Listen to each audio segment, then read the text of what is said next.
It's so cold. Hey there, everyone. Welcome back to the Stripe for Developers playlist. In this video, we are going to create product, price, and see how we can perform Stripe checkout in a different way. Let's go. All right. In this video, you see we are passing price data inside line items, then product data, and then unit amount. Why? So many things in a single place. We have a better way of doing the same thing. Now, this is where the Stripe price and product API comes into the picture.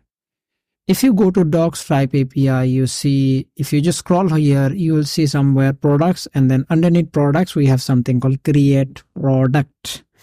If you click this, you will see this is the documentation. In the last video, I have shown you to create a simple Node.js server where we will be testing, learning Stripe APIs together. If you haven't watched those videos, my question to you is why? Please go and watch those videos and come here then. The code you see in my screen now, it's very confusing for some of you. Let me just quickly delete everything. And I assume you have watched the previous videos, so Stripe package is already installed in your system. In case not, you can say npm install Stripe. That's it, just hit enter. That's pretty much it. Now, this is our app.js. Again, please watch the previous video so you understand what I am doing. Express and require express. Then we can say Stripe and then require Stripe. Why? Because Stripe is already installed in our system.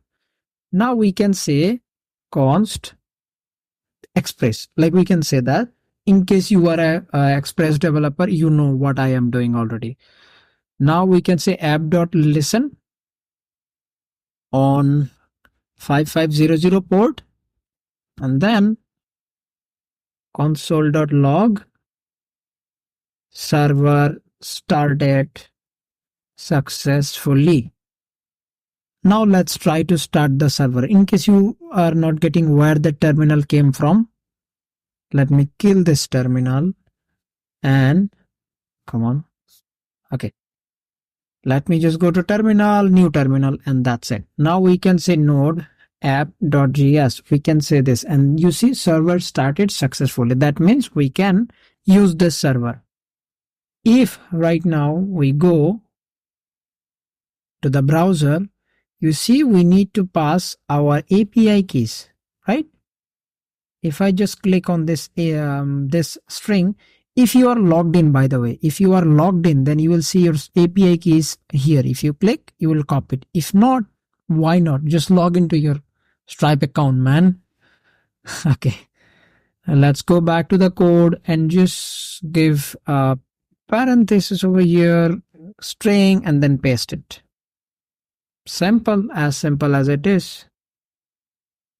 But still, you will not send me a burger price. I know. You will never send me a burger money.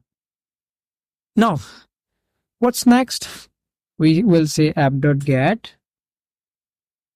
And then we are just basically creating a simple API request. Res. All right. This is a Node.js specific thing. There is nothing to do with Stripe so far. Now we are going to copy this code, this particular code, this code, and go back to our code base and take a try catch. Now we will paste the code over here, and in the catch we will log if there is something wrong.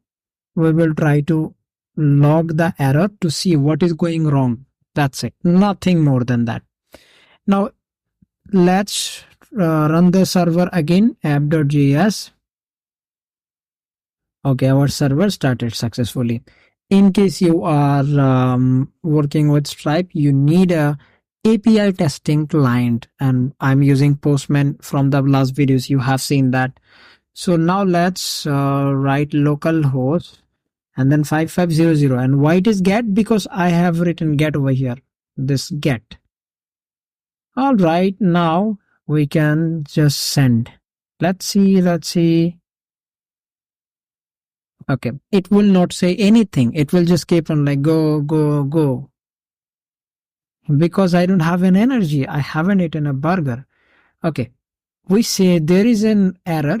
Just try to print the show me the error in the terminal. But if it is successful, then what? I haven't said anything. So that's why I will say return res dot send, and then we will say product created successfully. Now let's try to call the API cancel, and now let's send. It will say why it's not saying anything. Am I doing something wrong? Let's try to go and oh, I need to close the server. If I doing any changes, I need to stop the server and then start it again. Now let's quickly send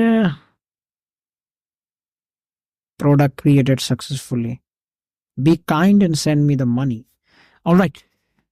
Now let's go to the Stripe dashboard, and we click on the product catalog, and then product catalog. Let's click on this. You see so many goal plan. Why so many goal plan? Because before this video I did some of the testing. Now let's change it. Let's change it to let's write code. Come on, what? Okay, let's just close and then start again. Send. Again, created successfully. Now reload the page.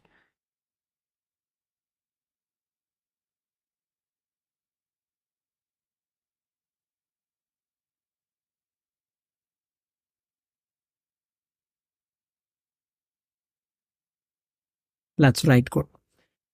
All right. Now you might be thinking, hey, Achmin, why we are even bothered about creating a product this way? So much of a pain, and again creating a price and then sending it to the line items. Why? Because every single person who does the checkout will create infinite number of products in the Stripe dashboard if we do not create a product this way. If you are an e-commerce store or anything else, just create a product this way and that's it. Your life will be easier. And every single time somebody just try to check out, you just mention the product ID and that's it. That's pretty much it. In the next video, we will see how we can create a price. So far, so good. Because you see in the line items, we need to pass price data and we need to pass product data. So product data is created and then we will create a price. Then in the line items, we'll just say, hey, this is the price ID. So it will not create infinite number of products in this particular page, product catalog. There will not be million of products.